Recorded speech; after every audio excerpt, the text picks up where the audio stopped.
What's up you guys? Welcome back to my channel. Welcome back to another video. Today is going to be a video all about my top 5 tips when it comes to fat loss.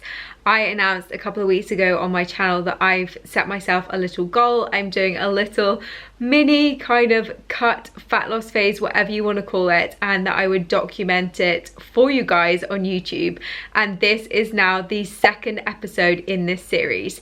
Now I am starting this in bed, not because I just can't be bothered this morning, but because tip number 1 is all about sleep. Okay, so my first tip is that you have to be prioritizing your sleep schedule, okay? It is so important to be getting 8 hours of sleep a night. Allow yourself an 8-hour sleeping window.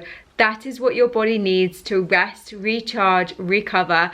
And if you are not achieving 7 to 8 hours of sleep a night, you are going to be massively hindering your progress, your performance, and just your general well-being. So I know that might sound a bit strange and it might feel like that is something you don't need to focus on and you don't need to prioritize, but honestly, if fat loss is your goal, or if you have any kind of goal, or even just general well-being, sleep is the key, okay? So get yourself a good, healthy sleep regime.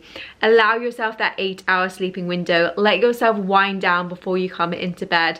I always read my Kindle before I get into bed because I just find it helps me switch off, calm down. I don't go on my phone. I don't sit and scroll Instagram.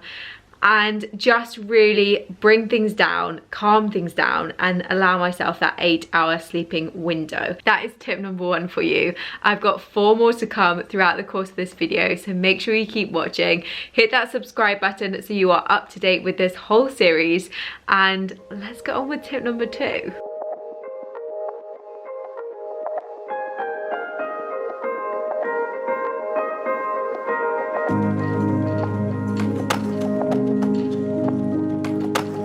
Okay, tip number 2 is going to be to make sure that you are in a calorie deficit.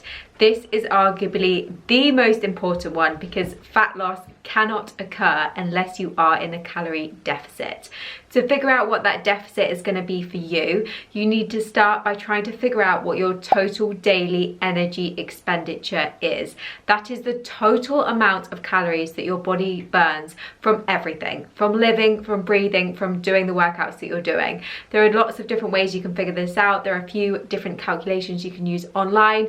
Maybe you already have an idea of what that is, but basically figuring out what your total daily energy expenditure is incredibly important, because then you're going to look to be in a slight deficit from that.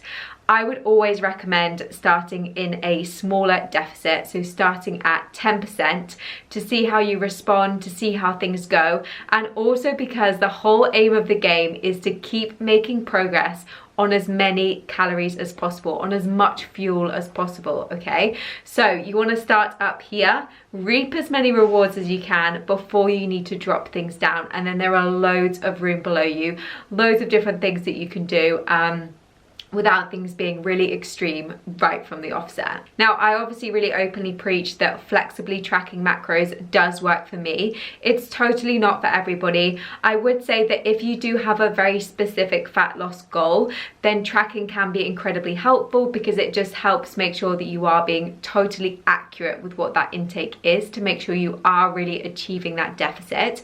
That being said, if tracking isn't for you and you don't want to track or you don't enjoy tracking, you can still use all of that information of figuring out what that deficit would look like for you, but then just choose to eat intuitively towards that. So just being mindful of what you know your energy intake needs to be like, but then not actually tracking it and just trying to kind of have it at the forefront of your mind when you're making decisions throughout the day. Okay, so my next tip for you is going to be to maximize food volume.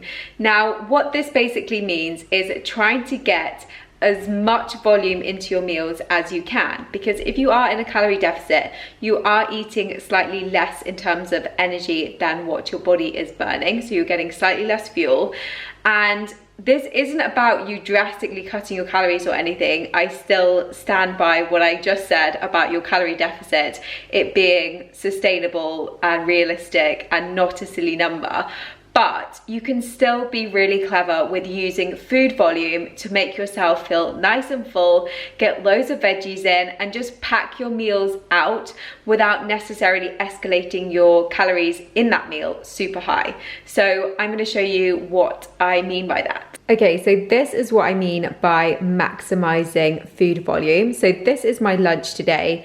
I've got some turkey bacon for my protein, some nice carb sources of this really nice flatbread, some fats in my hummus, but then I'm also packing that meal out with loads of veggies. Not only is this incredible because it's just packed with loads of micronutrients, which is super important, but also it's giving me loads of volume to this meal without adding necessarily a ton of calories if that isn't necessarily your goal. So I'm gonna show you what I've got. So I've got some salad here, which is just some lettuce leaves and mixed in with some spinach. And I also put a tablespoon of a light kind of Caesar dressing and just mix that all together. I've then got some tomatoes, some carrots and some celery. And then all I'm gonna do is just assemble it on this plate and that will be lunch.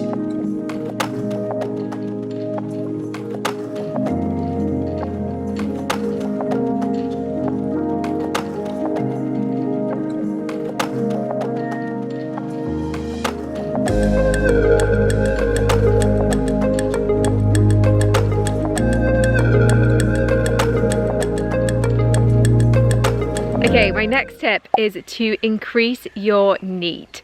That is your non-exercise activity thermogenesis. That is things like fidgeting, being active around the house, getting your daily steps in, having a step goal, all that type of stuff. So I have been using this a lot. It's a great way to increase your calorie deficit. It contributes towards that calorie deficit, but it also, being pulled, keeps you active, keeps you moving. So for me personally, I like to set myself a goal of around 10,000 steps a day. You can increase that if you want to, but 10,000 for me is that real sweet spot where it's not too much to handle, but it also is a really great amount that is contributing towards that calorie deficit. So increase your NEAT is the next tip.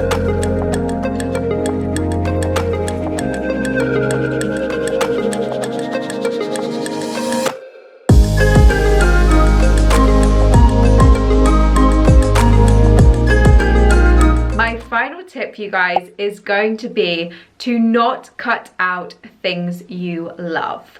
Now this might seem like a simple one, but I guarantee you a lot of you probably think either you need to do it or maybe you already do it. If you love things, they should be part of your diet no matter what your goal is. You should find a way to have a balanced approach which incorporates everything you love while still fueling yourself towards your goals. That isn't a dream. That is genuinely a possibility. It's totally doable and it is hand on heart what I would always recommend.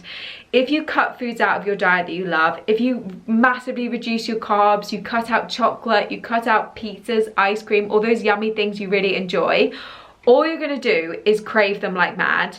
And all that means is that then if you do have them, you're much more likely to fall into a binge and restrict cycle. You're much more likely to eat it like you're never gonna eat it again because you've seen it as a bad food and this is your only chance to eat it. So honestly, I would say factor in everything you love. It should be a lifestyle, it should be balanced, and the whole point is that you are just being accountable. That's all that it comes down to. You can still totally eat towards your goals with foods that you love and foods that you enjoy. So I would make an effort to always incorporate those into your diet if you do enjoy them. That message kind of spreads further as well than just talking about food. I think just because you are on a slight fat loss journey or you have a very specific goal, that doesn't mean that your entire life should go on pause just for that to happen, because life is too short for that, and also there are so many other incredible things to enjoy every day except solely focusing and obsessing over a fat loss goal.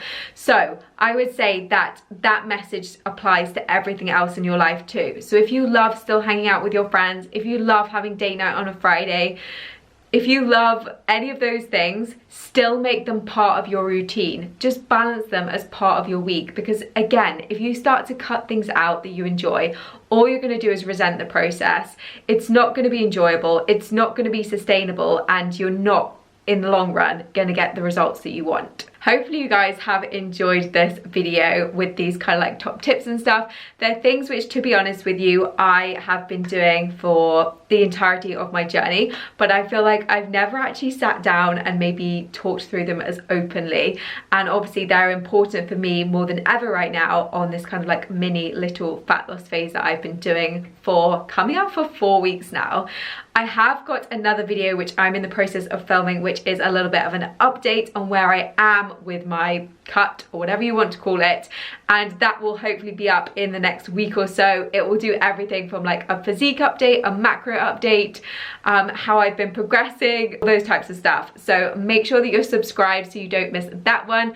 Hit that like button if you did enjoy this video. Come and say hey on Instagram. I always say this, but at the moment I'm doing live workouts pretty much every single day, so there's loads of free content over there. Come and say hi there, and I'll catch you guys in the next one.